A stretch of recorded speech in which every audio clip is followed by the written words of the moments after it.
Mutiara Pagi, The Power of Life. Ya, sudah pukul 5:15 kita masih bersama dalam Mutiara Pagi. Anda yang ingin kirim SMS di 0812 111 1046 atau telepon 3912252. Ini ada Tia di Bekasi, sekedar mengukuhkan aja ataupun mengiyakan bahwa terima kasih Bapak-Bapak atas dialog pagi ini karena membuat saya semakin percaya dengan segala sesuatu itu bisa berubah, begitu ya. Nah ini kadang-kadang kan kita terjebak penjara logika ya. Logika barangkali itu bukan sesuatu yang buruk juga, diperlukan dalam kehidupan kita, IQ itu. Tapi seringkali kita dalam menjalani hidup ini terlalu matematis, 1 tambah 1 2, sehingga kita mau melangkah sangat hati-hati, bahkan bisa jadi kita nggak melangkah-langkah begitu ya. Nah ini gimana Pak? Saya pikir itu sudah membuat penjara baru. Itu penjara juga ya, penjara baru. Penjara baru. Jadi sesuatu yang nggak ada kan itu jadi kita hanya membayangkan kan ya. Sesuatu yang kita harus begini. Nggak perlu lah. Yang penting iklan satu inilah, just do it. Iya. Lakukan saja. Ada tambahan Pak? Ya, kita sebenarnya ya 2 tambah 5 itu sama dengan 7. Itu kan konvensi, artinya kesepakatan ya. 2 tambah 5 sama dengan 7. 2 tambah 5 sama dengan 12 kurang 5 sebenarnya juga sama juga.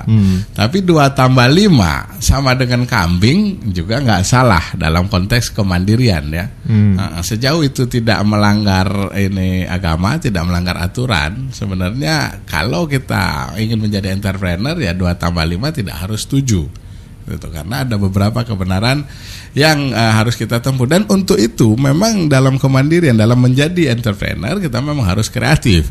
Tidak akan ada produk mobil, tidak akan ada produk air minum mineral, tidak akan ada ini kalau tanpa kreativitas. Nah sementara kita dari kecil sudah dari dalam kandungan pun seorang ibu kan udah sambil mengelus perutnya sudah mengatakan, nak besok jadi insinyur dengan bayangan besok bekerja. Nah, untuk membayangkan hal ini bagaimana bisa berubah ya kita lihat saja ya kalau mau belajar dari ini kita lihat proses hijrah kan ya, satu proses ya hijrah itu perubahan itu ya hijrah yang dalam mendasar dalam Islam itu adalah satu proses yang perubahan sangat mendasar di mana kita pergi ke satu tempat atau hanya hijrah dalam hati dan kemudian di sana ada sedikit penurunan dan kemudian ada pertumbuhan yang tanpa batas. Ada kemudian pertumbuhan tanpa batas. Nah, hal-hal seperti ini juga di dalam hidup mungkin perlu direnungkan bahwa kita perlu kreativitas, perlu berpikir merdeka untuk mencapai satu perubahan itu. Ya, kalau kita memakai teori terlalu banyak, ya kita bisa melihat bahwa seorang yang berangkat dari Wonogiri ke Jakarta, kemudian dia sukses berjualan bakso, mulai dari bakso dorong, kemudian dia menjadi bakso yang menyewa kios, kemudian menjadi bakso yang besar. Coba renungkan apakah pada saat dia berangkat, apakah dia membawa modal yang besar, apakah dia berpendidikan tinggi, nah, kemudian apakah dia juga punya koneksi di Jakarta? Ternyata tidak. Jadi ketakutan itu biasanya makin kuat terjadi apabila kita sudah bekerja di tempat yang makin mapan dan kemudian penghasilan makin besar. Semakin itu makin menjauhkan kita untuk menjadi entrepreneur biasanya. Nah, seringkali kita menyadari dan mengetahui penyebab kekurangan income ataupun kebutuhan kita rasanya seringkali tidak terpenuhi, bahwa karena kita sudah dipatok setiap bulannya sekian juta rupiah dan itu terus-menerus sudah terbaca begitu, tidak ada penghasilan lain. Tapi keputusan untuk keluar dari situasi itu seringkali nggak berani dan itu barangkali salah satu penjara juga. Harusnya kan ya kalau tahu memang di situ penghasilan terbatas ya pindah begitu ya. Ya kita coba lihat saja berapa banyak orang yang setiap pagi bangun tidur kemudian ngomel, kemudian di tengah jalan dia juga ngomel kenapa ini macet. Gitu, karena dia harus sampai di kantor jam 8:30. Kemudian di kantor pun berapa banyak orang yang mengomeli atasannya, dan itu dilakukan bertahun-tahun. Tetapi ya 15 tahun dia masih tetap di sana. Nah, di sana. Jadi itulah penjara sebenarnya, sangat banyak itu dilakukan. Berapa banyak orang yang kalau Anda menjadi entrepreneur, Anda tidak akan tergantung dengan jam 8:30 itu. Anda bisa pergi jam 5 pagi atau besok atau jam 11 siang. Nah, kalau Anda tidak suka dengan atasan, tidak suka dengan sistemnya di kantor, ya kenapa tidak keluar? Nah, kalau tidak setujunya mungkin hanya 3 bulan nggak apa-apa, tapi kalau 15 tahun ngomel terus tapi kita tetap ada di sana, ya jangan-jangan ya yang Sudah salah di diri kita dia. gitu ya. Dia sudah menikmati Menikmati ketidaknyamanan itu sebenarnya. Dengan sambil ngomel tadi. Iya. Ngomel kok menikmati begitu. Oke, dan itu penjara-penjara yang dalam konteks dalam konteks pekerjaan ataupun kaitannya dengan pindah kuadran ke bisnis itu tadi. Nah, kira-kira penjara-penjara apa saja yang umumnya terjadi pada diri kita gitu ya, selain kita terkungkung pada kenyamanan di bekerja, seperti tadi rutinitas yang itu saja. Sementara ada nggak mental-mental lain yang harusnya kita dobrak, harusnya kita keluar dari penjara mental seperti itu, yang juga mendukung kesuksesan kita? Kira-kira Pak Wahyu? Iya, itu tadi kita berpikir kalau dalam matematis itu menerangkannya lebih gampang. Ya kita biasanya terpenjara dalam satu deret hitung ya. 1 setelah 1 2 setelah 2 3 gitu. Padahal sebenarnya tersedia deret ukur 1 2, kemudian ada 4, setelah 4 ada 6, ada 8, ada loncatan. Tetapi alam juga sebenarnya menyediakan epsilon ya. Ya 1, kemudian 2 pangkat 2, setelah itu 4 pangkat 4 terus.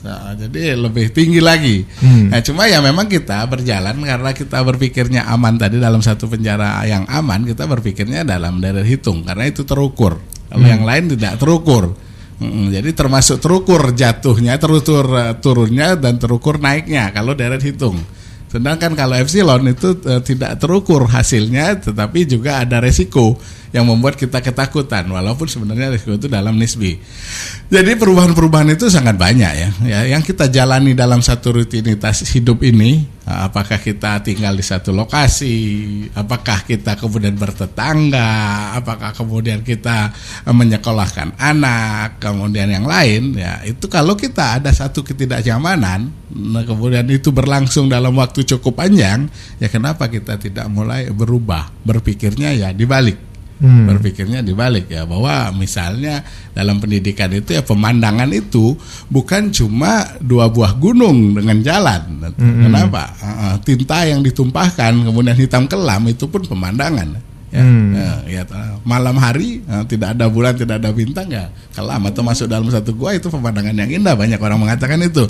Nah, tetapi kita tidak pernah mengatakan bahwa tinta yang tumpah itu pemandangan. Nah, jadi coba dalam hidup ini semua hal kalau kita merasa rutin dan kita tidak nyaman di sana, kenapa tidak kita berubah? Saya pernah mendengar percakapan ataupun komentar dari Bob Sadino, seorang juga pengusaha yang sukses dan konsisten. Beliau mengatakan kalau ibarat berbisnis ini seperti kita bepergian tanpa terencana. Dalam pengertian seperti ini, tidak menyiapkan peta di mana kita sudah membuat urut-urutan, berangkat dari sini, berhenti jam sekian di kota ini, dari sini naik ke sini gitu. Itu menjadi tidak menarik. Kadang-kadang harusnya memang kita berangkat ke satu tujuan, dan kalau misalnya di satu tempat nikmat, indah gitu ya sudah, kalau mau agak lama di situ oke gitu, atau cari lagi. Artinya agak sedikit zigzag dan agak keluar dari rencana-rencana yang terlalu rinci. Gimana komentarnya Pak? Ya memang kalau kita berbicara tentang kemandirian ya itu adalah berpikir bebas. Ya berpikir bebas ya memang tidak terikat. Tentunya tidak terikat dari sini ke sini ke sini. Ya tinggal mau titik ekstrim yang mana. Kalau Om Bob Sadino ya dia satu titik ekstrim ya berangkat saja. Ya tapi bisa juga kita menyiapkan satu koridor. Ya, satu koridor, jadi ada batas atas 10 meter ke atas, 10 meter ke bawah. Dan sejauh kita bergerak di dalam koridor itu ya sebenarnya kita juga sudah memanage perubahan itu.